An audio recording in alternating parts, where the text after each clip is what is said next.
많이 받으세요. 네, 새해 복 많이 받으라는 인사는 한 번 더 남았어요. 언제 하죠? 구정 때.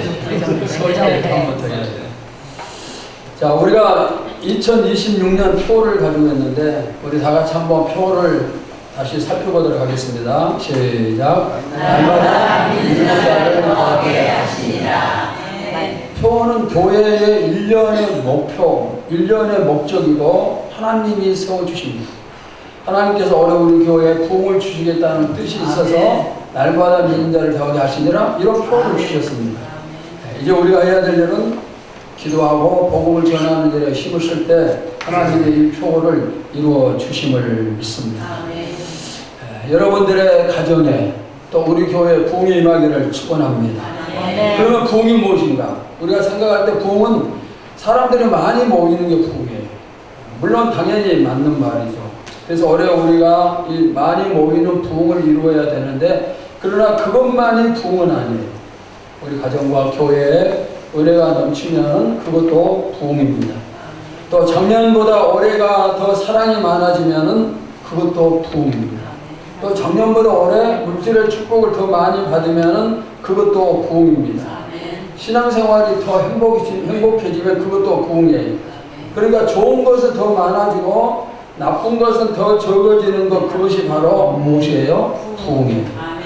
올해 여러분들에게 좋은 것이 엄청나게 많아지기를 축원합니다. 자, 우리가 이 좋은 것, 부흥을 이루기 위해서는 필요한 4가지 단계를 또 정해놨는데 이 4가지 단계가 무엇입니까? 앞에 여기 보시면은 4가지 단계가 나오죠. 우리 다 같이 함께 봅시다. 시작. 전도, 말씀, 기도, 사랑.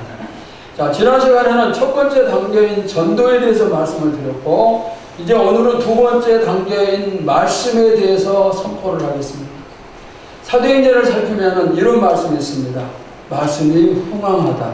말씀이 힘있다. 말씀이 왕성하다. 이런 표현이 나오는데 이렇게 흥왕, 힘, 왕성 이렇게 나오는 단어 뒤에는 또 따라서 나오는 말씀이 있어요. 이 3가지 단어는 같은 뜻인데 이어서 나오는 말씀이 뭔가? 사도행전 6장 7절을 보시면은 자, 우리 봅시다. 시작. 하나님의 말씀이 점점 왕성하여 예루살렘에 있는 제자의 수가 더 힘이 많아지고 허다한 제사장의 무리로 이 도에 복종하니라. 자, 여기 점점 왕성하여 그랬어요. 말씀이 왕성해지니까 그 다음에 뭐가 따라와요? 믿는 자가 많아진다. 제자의 수가 많아지고 제사장의 무리도 말씀에 복종을 했다 그랬습니다. 말씀이 힘있고 말씀이 왕성하고 말씀이 강하면은 그 다음에 따라오는 것은 부흥이에요. 오늘 우리 교회와 여러분의 가정에 말씀이 풍성하여서 놀라운 부흥을 이루시기를 소원합니다. 말씀에 힘이 있으려면은 우리가 말씀을 사랑해야 돼요. 그리고 교회에는 말씀의 은혜가 차고 넘쳐야 되겠죠. 오늘 말씀에 대해 살피면서 우리의 말씀 사랑에 충만해지기를 축원합니다. 하나님이 우리에게 주신 축복, 최고의 축복이 무엇일까? 2가지를 들려면은 첫째는 성경과 두 번째는 기도. 이 순서는 바뀌어도 괜찮아요. 그러면은 왜 성경이 최고의 축복인가? 성경은 하나님의 말씀이에요. 하나님의 말씀이 기록된 책으로 만들어진 성경을 저와 여러분이 가지고 있는데 이 말씀이 있기 때문에 우리가 제대로 신앙생활을 할 수가 있어요. 성경 속에는 모든 해답이 다 있어요. 우리나라에 헌법이 있는 것처럼 믿는 사람에게는 성경이 헌법과 같은 그런 이치예요. 아멘. 그 안에 구원의 방법이 있고 축복받는 방법이 있고 기도하는 방법이 있고 아멘. 모든 가르침이 다 들어있어요. 성경은 우리 신앙생활의 교과서입니다. 만약에 성경이 없다면 우리의 신앙생활은 질서가 무너지고 난장판이 돼요. 우리가 몇 사람 모이지 않는 교회지만은 성경이 없다 그러면 교회가 엉망진창이 되겠죠. 예를 든다면 무슨 일이 생길까요? 어떤 사람이 기도를 좀 한다 그러면은 여기저기서 내가 응답받았다 그러겠죠. 그래서 응답받았다고 큰 소리 칠 것이고 또 어떤 사람은 내가 하나님의 애언을 받았다고 또 큰 소리를 칠 것이고 서로가 자기가 최고라고 내가 받은 것이 최고라고 그렇게 하겠죠. 그러나 성경이 있을 때는 누구도 성경을 뛰어넘을 수 없어요. 성경을 거스를 수가 없습니다. 성경의 권위를 앞서는 것은 아무것도 없어요. 여러분이 하나님의 음성을 들었을지라도, 환상을 보고 응답을 받을지라도, 또 산을 옮기는 능력을 행할지라도 성경의 권위를 앞설 수는 없어요. 저는 기도의 응답을 비롯해서 영적인 체험이나 능력이 나타나는 것을 무척 존중하고 인정을 합니다. 그러나 절대로 성경보다는 앞세우지 않아요. 만약 여러분 가운데 성경의 권위보다 내 응답이 맞다, 내가 이렇게 응답받았다 하면서 내 응답을 앞세운다면 그건 하나님께 도전하는 것이에요. 그러니까 하나님의 그런 것은 결코 용납하지 않으시죠.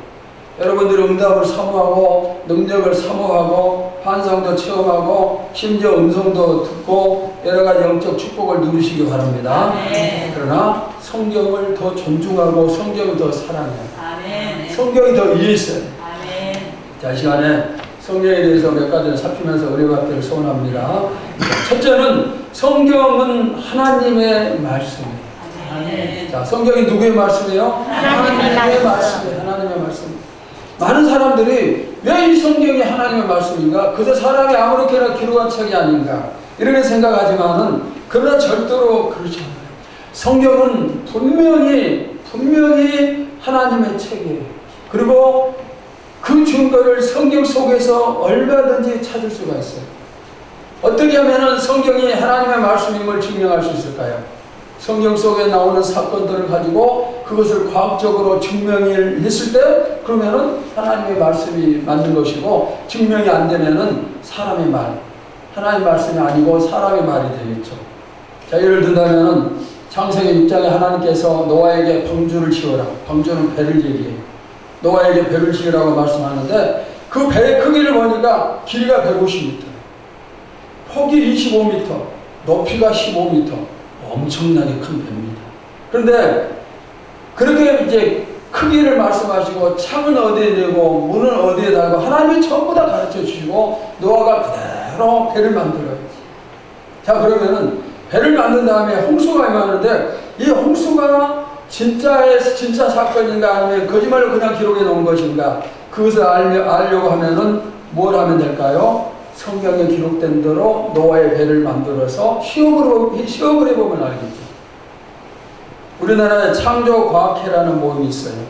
예수 믿는 과학자들의 모임인데 이 사람들이 노아의 노아의 배를 50분의 1의 크기로 축소를 해가지고 배를 진짜 만들었어요. 실제 크기가 아니라 50분의 1로 축소를 해서 그대로 만들었어요. 성경에 있는 내용 그대로. 그리고 이 만든 배를 이제 우리나라의 최고의 배를 연구하는 기관이 있어요. 그 기관에다 맡기고 시험을 해달라고 하는데 어떤 시험을 하는가? 배가 얼마나 안전한가? 배가 얼마나 우수한가? 이런 것들을 성능 시험을 하는데, 근데 어떤 결과가 나왔는가? 그 사람들 예수 믿는 사람이 아니에요. 근데 그들이 발표한 결과는 현대 과학으로 만든 배보다 더 안전하고 우수하다. 이렇게 결론을 내렸어요. 여러분, 지금부터 4,500년 전에 만들어진 배예요.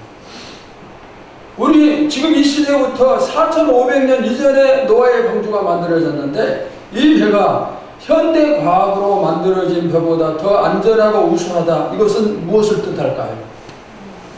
노아의 방주가 하나님의 말씀이고 홍수가 실제로 있었다는 그런 사실을 증명을 하는 거예요. 이렇게 과학이 성경이 하나님의 말씀임을 증명을 해주고 있습니다. 이게 한 가지 사건만 아니에요. 과학이 증명을 하고 고고학이 증명을 해주고 있습니다. 여러분, 성경은 누구의 말씀이에요? 하나님의 말씀이에요. 사람이 아무렇게나 기록한 책이 아니고 하나님의 말씀을 기록해서 만든 책이에요. 그게 바로 성경이에요. 여러분은 성경이 하나님의 말씀임을 믿으시기를 바랍니다. 이걸 믿지 못하면 교회 나올 필요 하나도 없어요. 이걸 믿어야 신앙생활을 할 수가 있어요. 자, 그 다음 두 번째, 그러면 이렇게 성경이 기록된 목적이 무엇입니다? 자, 오늘 본문은 요한복음 20장 31절입니다. 다 같이 봅시다. 시작. 오직 이것을 기록하는 너희로 예수께서 하나님의 아들 그리스도이심을 믿게 하려 하며 또 너희로 믿고 그 이름을 힘입어 생명을 얻게 하려 합니다.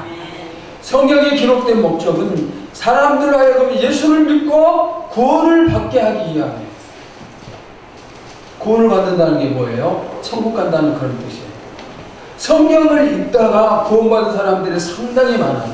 근데 그 중에는 어떤 사람들은 성경은 거짓말이다, 하나님의 말씀이 아니다, 그것을 증명하기 위해서 연구를 하다가 구원받은 사람들도 상당히 많아요. 그러면 왜 이런 일이 일어납니까? 성경의 거짓임을 증명하기 위해서 연구하는 사람에게 왜 예수 믿는 역사가 나타나요? 성경이 하나님의 말씀이기 때문에 그런 능력이 나타납니다. 여러분, 말씀에는 능력이 있습니다. 말씀의 능력 가운데 가장 큰 능력이 무엇일까요? 저는 로마서 1장 16절을 꼽았습니다. 우리 다 같이 봅시다. 시작.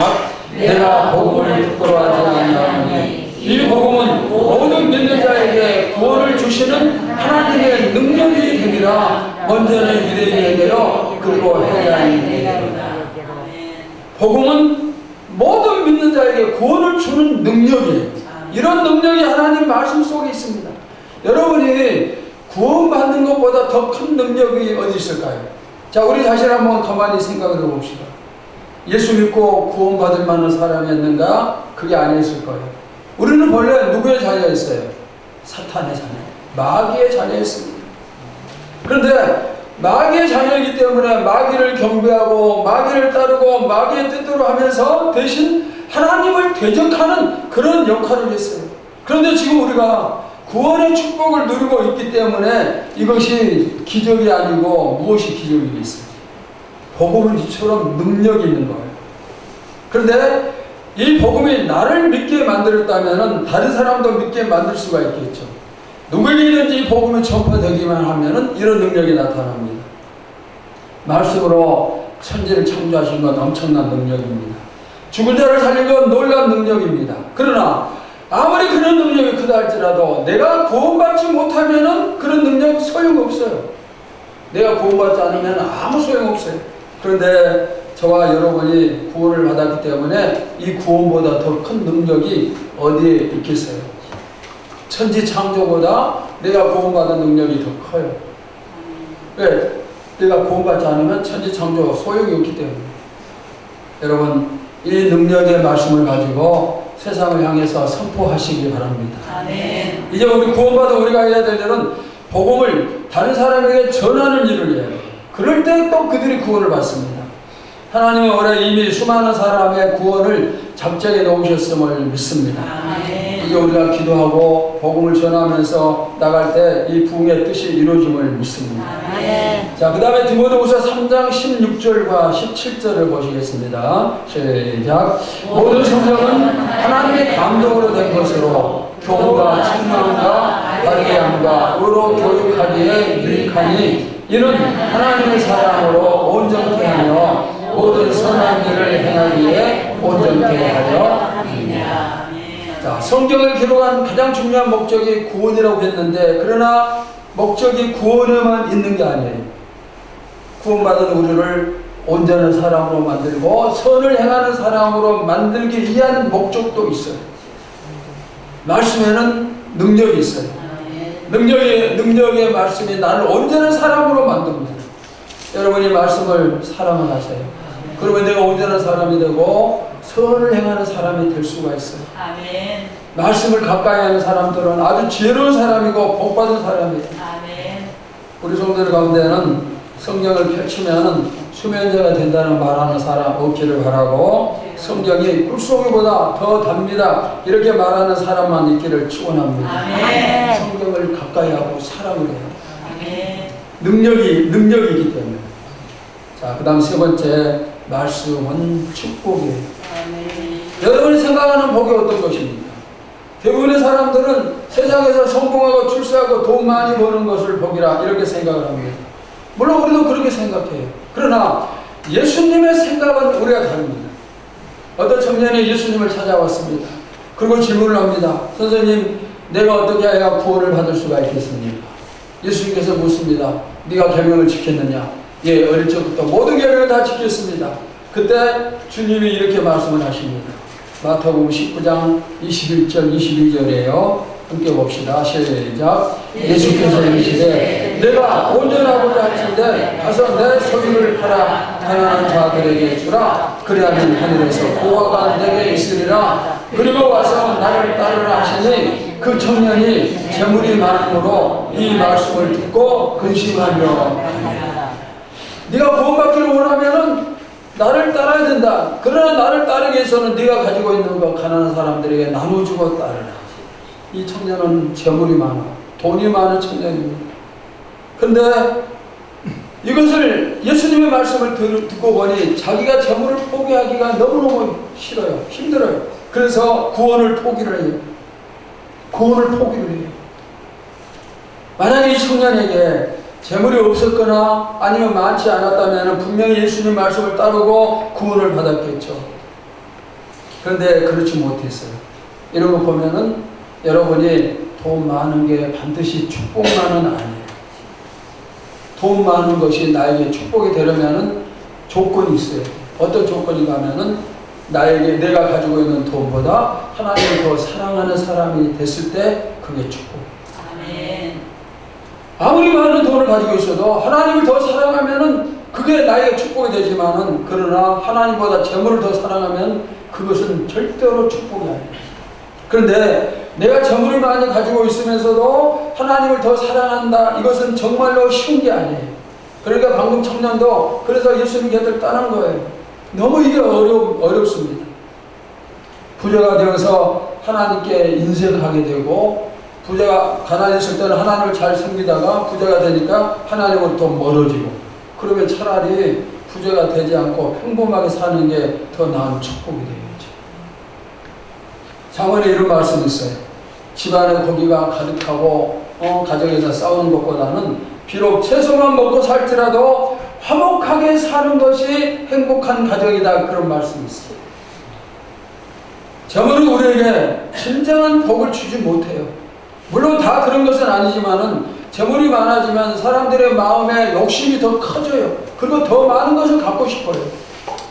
욕심이 커지면은 대신 하나님과의 거리가 더 멀어져요. 그래서 돈을 사랑하는 것을 성경은 뭐라고 표현하는가 하면 일만하게 뿌리라 이렇게 표현해요. 즉 돈을 사랑하는 것에서부터 모든 죄가 시작된다. 이렇게 돈이 우리에게 때로는 뭐 좋은 것이지만 하나님보다 재물을 더 사랑하면 이렇게 우리에게 해를 끼치는 것이에요. 성경은 이처럼 재물에 대해서 강하게 경고를 하는데 그럼에도 불구하고 사람들은 이 재물의 축복을 엄청나게 강구를 해요. 여러분은 돈을 사랑하지 않을 자신이 있습니까? 매일 축복을 달라고 기도를 하는데 하나님이 마음껏 축복해 주셔도 하나님 사랑이 약해지지 않을 그런 자신이 있어요. 저도 여러분이 많은 복을 받기를 간절히 기도하고 있습니다. 그런데 성경은 한편으로 뭐라고 말씀하는가? 큰 부자가 되는 것보다는 그냥 먹고 사는 것으로 평범하게 사는 것이 오히려 더 좋다. 아멘. 그렇게 말씀해요. 왜 그럴까요? 부자가 되면은 그 특징이 하나님을 멀리하는 것, 돈을 더 사랑하는 것. 그리고 가난하면은 먹고 살기 위해서 도둑질을 하는 것. 그래서 이제 먹고 살기에 부족하지 않고 평범하게 살면 그것이 좋은 것이다. 성경이 그렇게 말씀을 하고 있어요. 그러면 성경에서 말하는 복은 무엇인가? 자, 시편 1편 1절 2절의 말씀을 봅시다. 시작. 복 있는 사람은 악인들의 때를 따르지 아니하며 죄인들의 길에 서지 아니하며 오만한 자들의 자리에 앉지 아니하고 오직 여호와의 율법을 즐거워하여 그의 율법을 주야로 묵상하는도다. 자, 여기 어떤 사람이 복이 있는지 두 가지가 나오고 있어요. 먼저 첫째는 오직 여호와의 율법을 즐거워하여 그 율법을 주야로 묵상하는 자가 복이 있어요. 아멘. 우리가 진정으로 복받기를 원한다면 하나님의 말씀을 늘 즐거워해야 돼요. 가까이 해야 됩니다. 아멘. 그러면 복을 받아요. 왜 하나님 말씀을 가까이 하고 사랑하는 게 복인가? 시편 1편 3절에 계속해서 나오고 있죠. 봅시다. 시작. 그는 시냇가에 심은 나무가 철을 따라 열매를 맺으며 그 잎사귀가 마르지 아니한 같으니 그가 하는 모든 일이 다 형통하리라. 시냇가에 심기운 나무는 아무리 가물어도 문제가 없어요. 다른 나무들은 가뭄이 오면 전부 말라 죽지만은 시냇가의 나무는 메마를 틈이 없어요. 그래서 이 나무는 해마다 많은 열매를 맺어요. 바로 이 나무처럼 말씀을 즐거워하는 자, 말씀을 묵상하는 자는 형통의 축복을 받아요. 아멘. 과일나무에게 최고의 축복은 많은 열매를 맺고 그래서 주님의 사랑을 받는 것이에요. 예수 믿는 사람에게 최고의 축복은 행하는 일마다 형통하는 것이 되겠죠. 아멘. 여러분이 이 축복을 받기를 원하신다면 말씀을 사랑해요. 아멘. 자, 그 다음에 또 이제 두 번째는 말씀을 행하는 자가 복 있는 자예요. 시편 119편 1절을 봅시다. 시작. 행위로 온전하여 여호와의 율법을 따라 행하는 자들은 복이 있으며. 말씀을 사랑하는 자에게 뒤따르는 것이 있는데 그것은 말씀을 실천하는 것이에요. 하나님을 사랑하는 자는 말씀을 지킵니다. 여러분이 누군가를 사랑하면 그 사람이 하는 말을 잘 듣고 잘 실천을 하는 것처럼 우리도 신앙생활도 마찬가지. 하나님의 말씀을 잘 실천하면은 하나님이 더 사랑하시고 그러면 더 많은 복, 형통의 복을 하나님이 주시고 그래서 말씀을 사랑하고 말씀을 실천하는 것이 복이다. 성경은 그렇게 가르칩니다. 하나님은 우리가 복 받기를 원하십니다. 아멘. 그러나 무조건 주시는 게 아니라 근거가 있어야 주시는데 그 근거가 무엇이냐면은 항상 말씀을 사랑하고 그 말씀을 실천하는 것. 아멘. 이것이 축복의 근거예요. 여러분이 복 받기를 원한다면은 복을 달라고 막 기도하지 않아도 돼요. 그냥 하나님 말씀에 순종하고 말씀 듣는 거 실천하고 그러면 자연스럽게 축복이 뒤따라옴을 믿습니다. 아멘. 하나님은 이렇게 말씀을 사랑하고 실천한 성도에게 그냥 자연스럽게 복이 따라오도록 만들어 주셔요. 그러니까 우리가 왜 주시지 않는가 따지고 뭐 그렇게 할 필요 없이 뭐만 살피면 될까요? 내가 말씀을 사랑하고 말씀을 잘 지키는가 이것만 살피면 돼요. 지금 이 시간에 여러분들이 어떤 자세로 말씀을 듣고 있습니까? 말씀을 듣는 자세도 말씀을 사랑하는 것과 관계가 있어요. 마음의 문을 열고 귀를 기울이면 그것이 말씀을 사랑하는 자세입니다. 그리고 축복의 비결이 됩니다. 우리가 생각하는 축복에는 두 가지가 있어요. 하나는 영적인 축복, 즉 믿음의 축복. 두 번째는 세상적인 축복.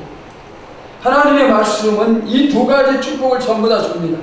여러분이 이 두 가지 축복을 전부 받아 누리시기를 축원합니다. 아멘. 그러기 위해서는 어떻게? 말씀을 늘 가까이 아멘. 그리고 말씀을 실천합니다. 아멘.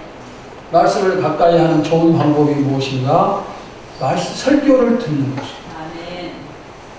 하나님의 말씀을 들을 때 축복이 시작되고 믿음이 시작돼요. 아멘. 어떤 사람들은 부동산 뉴스를 자꾸 들어요. 그러면 그 사람은 부동산 전문가가 됩니다. 학생들이 영어를 자꾸 들으면 영어 공부를 잘하고 여러분들이 욕을 자꾸 들으면 욕을 잘하는 사람이에요.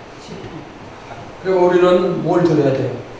말씀을 자꾸 들어야 돼요. 아멘. 그러면 말씀에 실력이 들고 그러면 믿음과 축복이 따라와요. 아멘. 어떻게 말씀을 잘 들을 수 있을까요? 성경을 자주 보세요. 성경을 자주 봐야 됩니다. 여러분 올해 꼭 일독을 하시기를 바랍니다. 아멘. 그리고 그 다음에 예배에 잘 참석하면 돼요.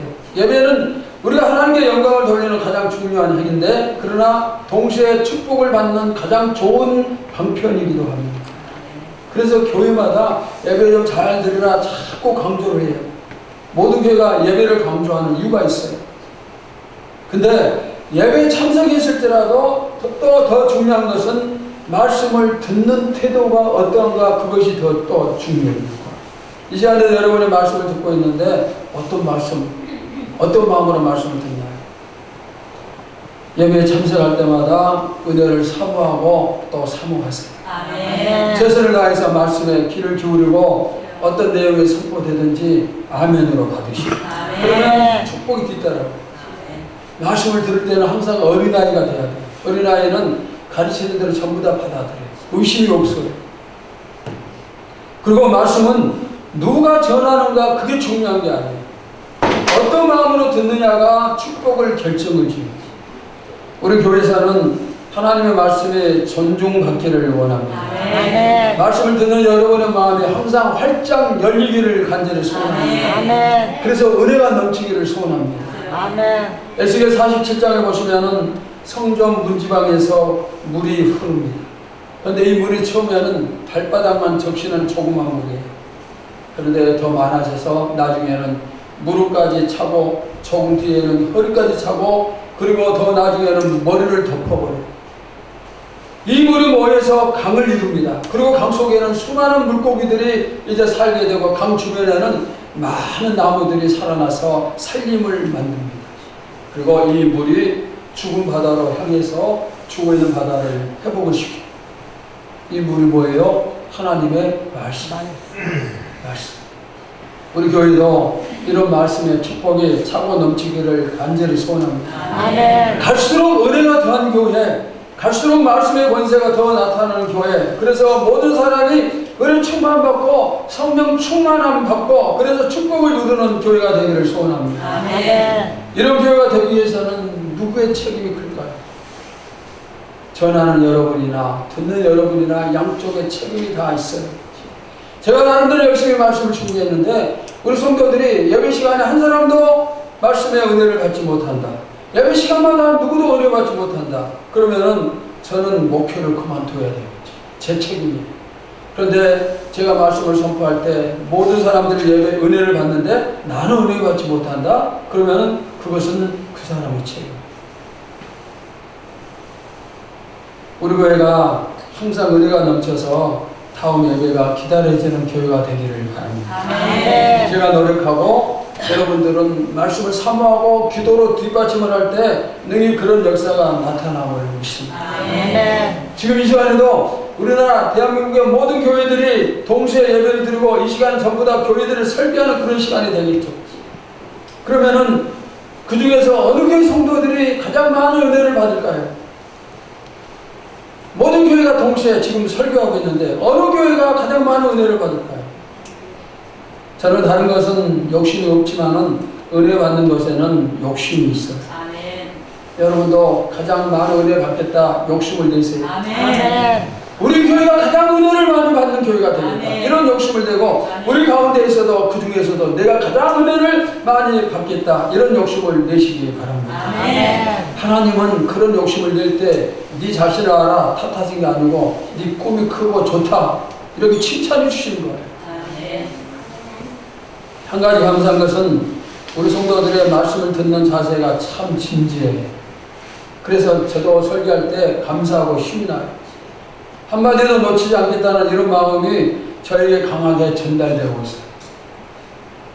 우리 교회가 은혜의 영광로가 되기를 축원합니다. 아멘. 자, 이렇게 은혜를 받았으면 들은 말씀을 어떻게 하라고요? 생활 속에서 실천해요. 그런데 의문이 있어요. 우리가 많은 말씀을 듣는데 어떻게 그 많은 말씀을 전부 다 지킬 수가 있겠습니까? 만약에 내가 하나라도 지키지 못한다면 축복을 주시지 않는가 이렇게 생각할 수 있는데 절대로 그게 아니에요. 우리 주님은 과정을 중요하게 여기시고 결과만 보시지 않아요. 결과도 주님이 보시지만은 과정을 더 중요하게 여기십니다. 내가 말씀을 지키기 위해서 열심히 노력을 하고 기도도 많이 하고 했는데 그럼에도 불구하고 내 믿음이 약해서 전부 다 지키지 못했다? 그러면 하나님은 책망하시지 않아요. 실천하고자 애썼던 그 자세를 하나님이 기이 여기시고 그 다음에 적은 거 하나라도 실천하면 그거 보시고 복을 주시는 거예요. 아멘. 그러니까 내가 말씀 드린 거 전부 다 실천하지 못한다. 그거에 대해서 실망할 필요 없어요. 저기 들은 것 가운데서 한 가지라도 실천하면 돼요. 그리고 적은 것 실천하면 돼요. 마태복음 25장을 살피면은 목마른 사람에게 물 한 그릇 대접하는 것도 상을 잃지 않고 주신다 그랬어요. 지극히 작은 사람에게 아주 사소한 것 한 가지 주었을 때라도 주님은 그것이 나에게 행한 것이라 보시면서 축복하신다고 말씀을 하셨어요. 아주 적은 선행도 결코 잊지 않으시는 예수님이 앞으로 여러분 모두 다 큰 일을 행함을 믿습니다. 우리도 큰 일을 행할 것을 믿습니다. 아멘. 그러기 위해서는 지금 내가 할 수 있는 적은 것을 하면 돼요. 적은 것부터. 교회도 복을 받기 위해서 최선을 다해서 일을 해야 되겠죠. 교회가 할 일이 무엇일까요? 기본에 충실하면 돼요. 교회 안에서는 기도하는 일에 힘을 쓰고 말씀 사랑에 최선을 다하고 교회 밖으로는 전도에 힘을 쓰면은 그러면 그런 교회는 정말 좋은 교회예요. 전도를 좀 구체적으로 나누면은 복음을 전하는 전도, 직접 전하는 전도, 그 다음에 구절을 통해서 하는 전도, 그리고 외국에 나가서 복음을 전하는 선교, 이렇게 세 가지로 나눌 수가 있어요. 우리 나름대로 전도하고 구제하고 선교에 힘을 쓸 때 놀라운 축복과 부흥을 주심을 믿습니다. 아멘. 작년에도 여러분들이 선교와 구제를 위해서 애를 많이 써주셔서 진심으로 감사를 드립니다. 올해도 전도와 선교와 구제하는 일에 교회와 발을 맞춰 주시기를 바랍니다. 아멘. 적은 것은 내가 힘들지 않고 할 수가 있어요. 내가 조금만 아끼고 덜 쓰면 가능해요. 그런데 내가 이렇게 아끼고 덜 써서 남들에게 전해줬을 때 그것이 적은 것이지만은 어려운 사람에게 전달되면은 아주 큰 것이다. 구제하고 선교하는 단체를 보면은 이런 광고를 해요. 한 달에 3만 원만 구제원금을 드리면은 아프리카의 한 어린아이가 한 달 동안 먹고 살고 공부할 수 있습니다. 어려운 사람에게 전달될 때는 아주 큰 것이 됩니다. 그 사람을 살릴 수가 있고 그 사람의 미래까지도 책임져 줄 수가 있어요. 그리고 주는 사람의 기쁨은 이루 말할 수가 없어요. 주었을 때 돌아오는 시선은 너무 따뜻해요. 이제 또 설 구정 명절이 다가오고 있는데 이번 명절에도 지난 성탄절 때처럼 나보다 더 어려운 사람을 찾아서 뭔가 한 가지 나눠주면 어떻겠습니까? 우리가 가진 게 많아서 나누는 게 아니에요. 우리 모두 다 힘들고 어렵겠지만은 또 어떤 사람들 겨우겨우 살아가는 사람들 많겠지만 그런 어려움 속에서도 나눌 때 참으로 가치가 있어요. 주는 것이 얼마나 좋은 건지 경험해 본 사람은 알 수가 있어요. 이번 명절에 누가 나에게 선물 주지 않나? 그런 거 생각하지 마시고 여러분이 한번 줘 보시기 바랍니다. 사랑이 있으면은 할 수가 있어요. 특별히 복음도 주면 얼마나 좋은 선물이 될까요? 올해 우리는 총력 전도를 해요. 그래서 주님이 우리 교회, 우리 가정을 위해 준비해 놓으신 부흥을 우리 것으로 만들 수 있어야 돼요. 말씀을 마치겠습니다. 사랑하는 여러분, 말씀 듣기에 최선을 다하시기 바랍니다. 말씀을 자주 듣고 그 다음에 들을 때 마음을 열고 그리고 이어서 실천하시기 바랍니다. 그러면은 영적인 축복, 삶의 축복, 또 나아가 우리의 자녀들에게도 하나님이 축복을 하십니다. 이 축복이 어디에서부터? 말씀을 사랑하는 데에서부터. 말씀을 사랑하는 데서부터 이 축복이 시작됩니다. 올해 우리 모두 말씀을 사랑하고 실천해서 가정과 교회에 놀라운 부흥과 축복을 이루길 주의 이름으로 축원합니다. 하나님 감사합니다. 날마다 믿는 자를 더하게 하시니라. 오늘 두 번째 시간 말씀 편을 살피면서 말씀을 사랑하고 말씀을 실천해서 하나님이 주시는 축복과 부흥을 누리자고 했습니다. 이미 하나님께서 우리의 가정과 우리 교회에 부흥을 주시도록 축복을 주시도록 작정해 놓으셨습니다. 이제 우리가 받는 일만 남았는데 그것을 받기 위해서는 말씀을 사랑하고 말씀을 실천하는 일이 남았습니다. 특별히 말씀을 실천하는 일 가운데서 복음을 선포하는 일에 우리가 더욱더 힘을 쓰게 하여 주시옵소서. 그래서 놀라운 역사를 이루고 이제까지 한 번도 누려보지 못했던 최고의 부흥과 축복을 2026년에 우리 모두가 다 누리도록 역사하여 주시옵소서. 살아계신 예수님의 이름으로 기도하옵나이다. 아멘.